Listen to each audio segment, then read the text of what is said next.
राज्य मंत्री गिरीश चंद्र यादव ने कहा कि राहुल गांधी परिवार के लिए काम कर रहे हैं, समाज के लिए नहीं। राज्य मंत्री ने कहा कि योगी जी हमारे संत हैं, ये संतों का देश रहा है। राज्य मंत्री ने कहा कि 2 आने वाले चुनाव में भाजपा की बड़ी जीत होगी। गढ़ किसी का नहीं होता। अखिलेश यादव थे, आजमगढ़ से जीतेंगे, लेकिन उपचुनाव में भाजपा का परचम लहराया है। सेवा उनके कोई परिवार नहीं है, वो तो इस बात को कहते हैं कि 25 करोड़ जनता ही हमारी परिवार है, और वो उसका विकास कैसे हो, वो उनको कैसे मूलभूत सुविधा दे, इसीलिए हम निरंतर काम करते हैं। अब राहुल गांधी तो सिर्फ अपने परिवार के लिए काम करते हैं। प्रियंका जी एमपी कब होंगी इसके लिए परेशान है, लेकिन योगी जी उत्तर प्रदेश की 25 करोड़ जनता को कैसे उनके जीवन में बदलाव आवे, कैसे उनको मूलभूत सुविधा मिल सके, इसके लिए काम करते हैं।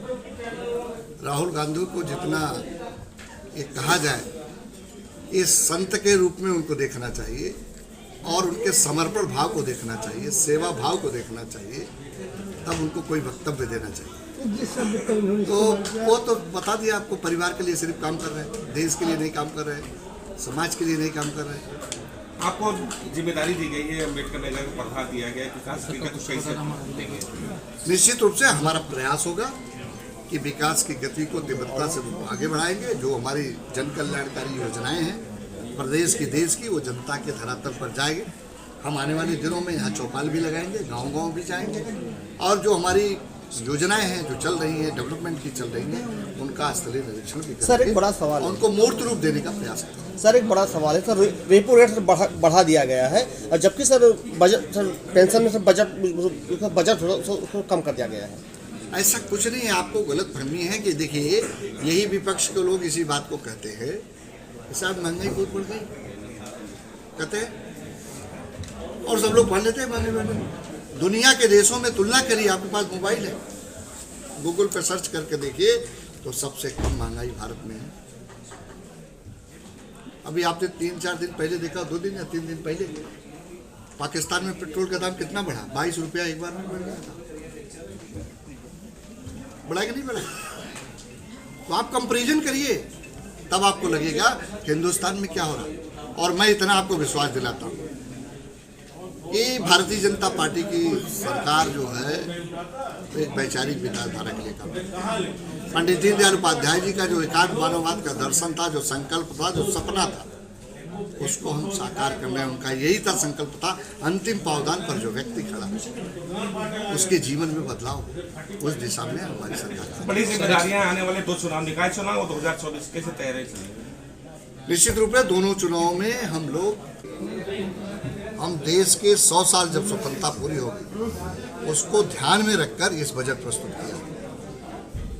इस बजट में सबसे पहले मैं आपको जानकारी देना चाहता हूँ उत्तर प्रदेश को क्या मिला।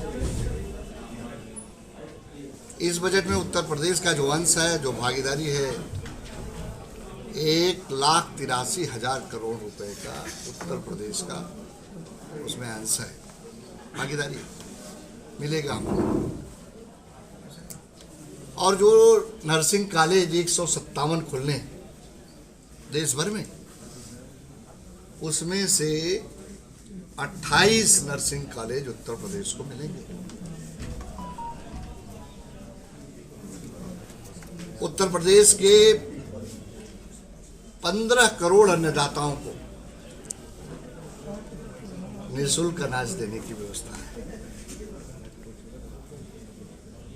तो ये आप जो बजट प्रस्तुत हुआ है, एक तरह से देखेंगे तो हर दिशा में कि देश हमारा कैसे समृद्ध होगा, देश हमारा शक्तिशाली कैसे होगा, समृद्धशालियों को उस दिशा में किया। नौजवानों को रोजगार मुहैया कराने को कौशल विकास योजना के अंतर्गत, स्टार्टअप योजना के अंतर्गत, make in India, digital India, मुद्रा बैंक योजना, इन सब के माध्यम से युवाओं को प्रशिक्षित करके उनके रोजगार के अवसर मुहैया करने के लिए भी इस बजट में प्रावधान है।